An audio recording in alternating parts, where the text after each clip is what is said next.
we are approaching our last segment of our program, Attorney Golan, and always we ask about the latest visa bulletin. Now, people started to ask, how important is the visa bulletin? Is it something unchanged, or is this something like an approximate date, or is it really what is happening?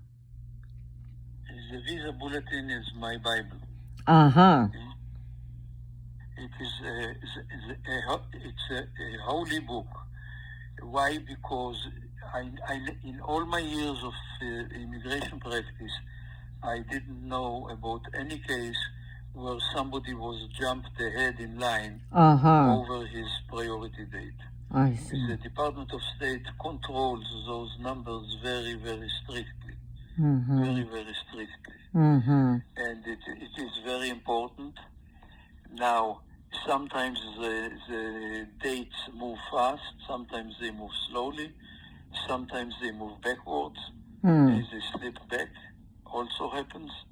It all depends on how many people who have approved petitions actually apply for their immigrant visas at the embassies.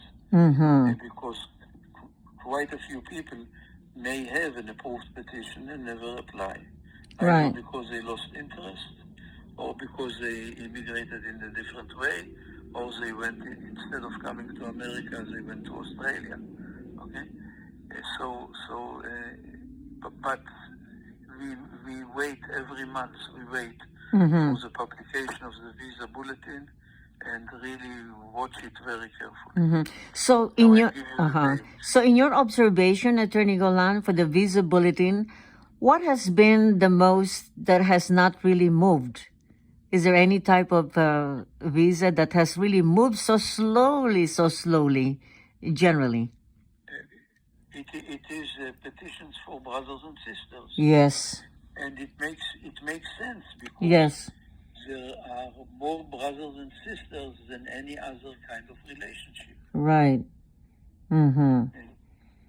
So is this something that in the future they will sort of like, eradicate or not have anymore? Because there is always talk about eliminating the brothers and sisters and the married sons and daughters. Yes, I see. And yes. And I'd like you to please say to our listeners that even up to when you mentioned to me that you have even been meeting people that have been petitioned 19, 20 years ago. Yes. Wow. And they are finally getting their green cards. Very good. So it's worth waiting, correct? They can still work in wherever they are and just wait. It's worth waiting. I don't know if it is worth waiting.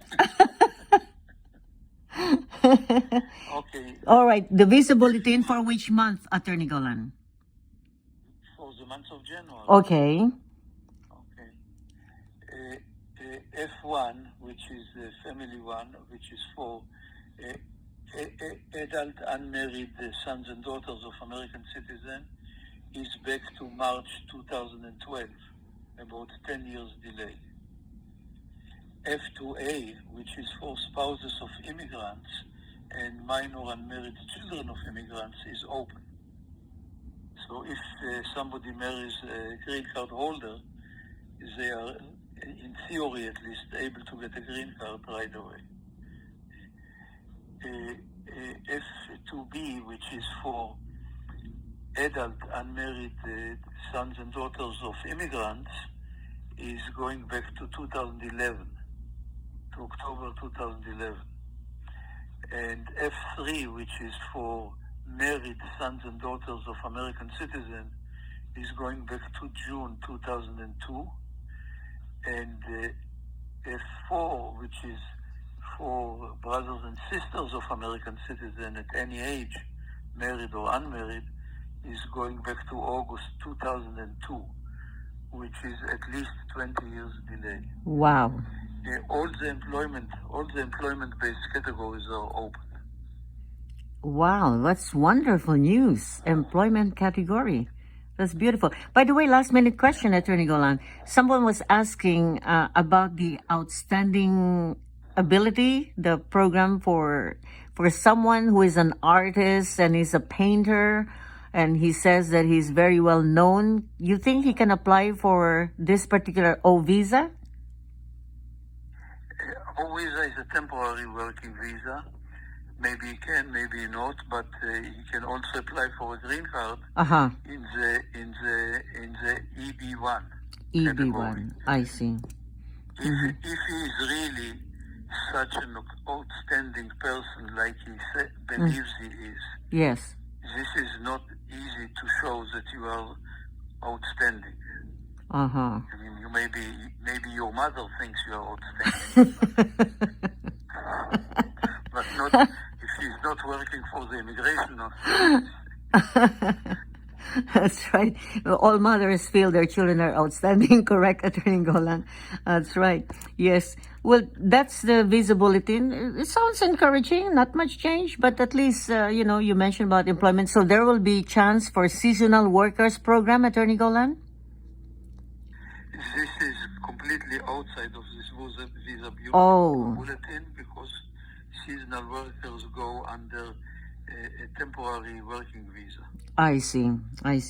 Well, before we leave, Attorney Golan, and end our program, any special note of advice or wishes for our viewers today, beginning of the year? Look, the note is if you have a way to be petitioned, go ahead and have somebody file a petition for you, because sooner or later, and we don't know exactly when, but sooner or later, it may become very useful for you. That's wonderful.